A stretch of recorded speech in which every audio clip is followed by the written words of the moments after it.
Hey, welcome to The Explainer. When you stop and think about it, everything in the universe is moving in some way. From a tiny atom to a giant galaxy, it all comes down to the physics of motion.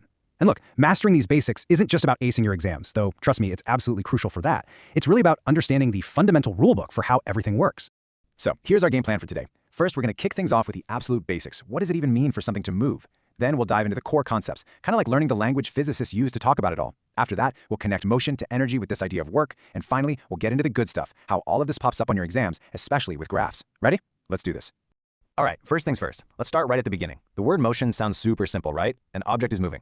But in physics, even the simplest words have really precise meanings. And this one has a little twist you might not expect. Okay, look at this definition. Your eyes probably go straight to change in an object's position. But that's not the most important part. Nope. The real key, the phrase that changes everything, is at the very end, with respect to a reference point. Seriously, without a reference point, the whole idea of motion kind of falls apart. You can't even say for sure if something is moving or not. Let me show you exactly what I mean.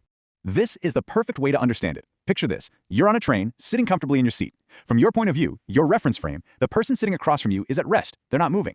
But what about someone standing on the platform watching your train whiz by? To them, you and the other passenger are absolutely in motion. So who's right? Well, you both are. And that's the big takeaway. Motion is always relative. Now, of course, things can move in different ways, and for your exams, you'll want to know these four main types. Rectilinear is the simplest. It's just a fancy word for moving in a straight line. Think of a car driving down a straight highway. Then you've got circular motion, where something follows a circular path, like the blades of a fan. Rotational is a little different. That's when the object itself is spinning on an axis, like a spinning basketball on your finger. And finally, periodic motion is anything that repeats itself over and over, like a pendulum swinging back and forth. Okay, so now that we know what motion is, we need to learn how to actually describe it and measure it. Physics has its own special vocabulary for this, a language of movement that's built on just a few really important ideas. And this right here is one of the biggest wants, the difference between distance and displacement. Distance is pretty straightforward. It's the total ground you cover. Let's say you walk 5 meters east, then turn around and walk 5 meters west. The total distance you traveled is 10 meters. Easy. But displacement, that's different. It's the shortest straight line path from your start point to your end point. In that same example, because you ended up right back where you started, your displacement is 0. See the difference? Distance is a scalar. It's just a number. Displacement is a vector. It has a number and a direction. And here it is, the classic exam question that trips so many people up. If a runner does one full lap around a circular track, what's their displacement? Well, they started and finished at the exact same spot, so their displacement is 0.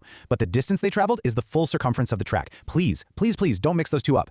Now, once you get distance and displacement, speed and velocity are a piece of cake. It's the exact same logic. Speed is just how fast you're going, say 100 kilometers per hour. It's a scalar.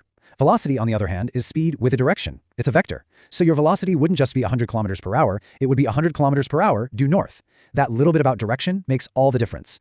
Okay, so that brings us to a really great question, a favorite on physics exams.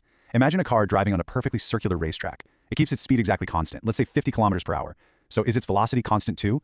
I'll give you a second to think about it. The speed isn't changing, but what about the velocity? The answer is a big no. But why? And the answer to that puzzle is acceleration.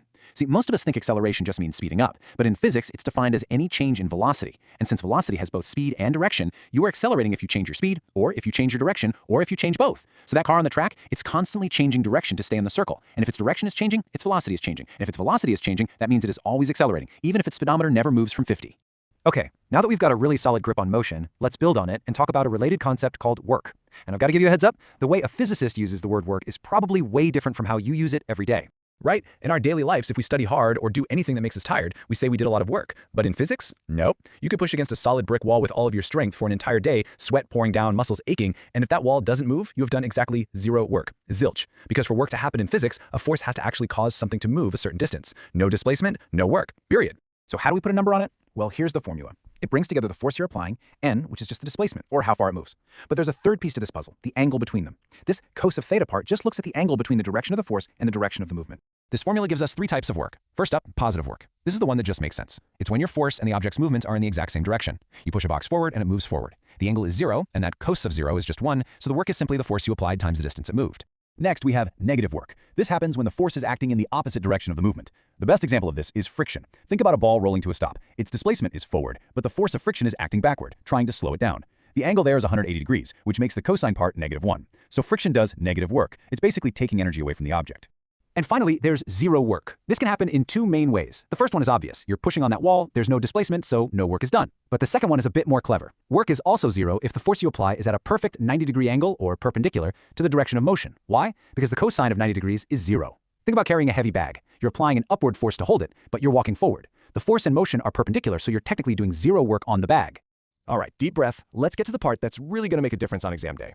We're going to take all these ideas, distance, velocity, acceleration, and see how they look visually, because you are definitely going to see motion graphs.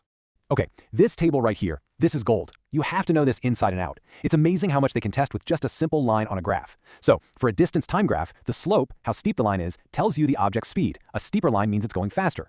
Now, for a velocity time graph, the slope changes meaning. Now it represents acceleration. But here's the really cool part. For a velocity time graph, the area under the line gives you the total displacement. Getting comfortable with reading these graphs is a huge advantage. And here is the idea that ties it all together, the work-energy theorem. It sounds fancy, but the idea is actually pretty simple. It says that the total work you do on an object is equal to the change in its kinetic energy. And kinetic energy is just the energy of motion. So think about it. When you do positive work on something, like pushing a swing, you are literally transferring your energy into that swing, making its kinetic energy increase. It moves faster.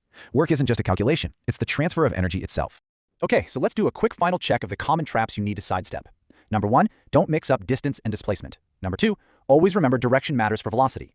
3, don't forget that all motion is relative to a reference frame. 4, the big one, constant speed in a circle does not mean zero acceleration. And 5, know what the slope and area mean for your different graphs. If you can avoid these pitfalls, you're going to be in fantastic shape. And there you have it. We've gone from the very definition of motion all the way to how it relates to energy and how it's tested on exams.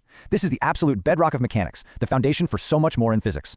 So now that you've got this solid foundation under your feet, are you ready to take the next step and tackle Newton's laws of motion?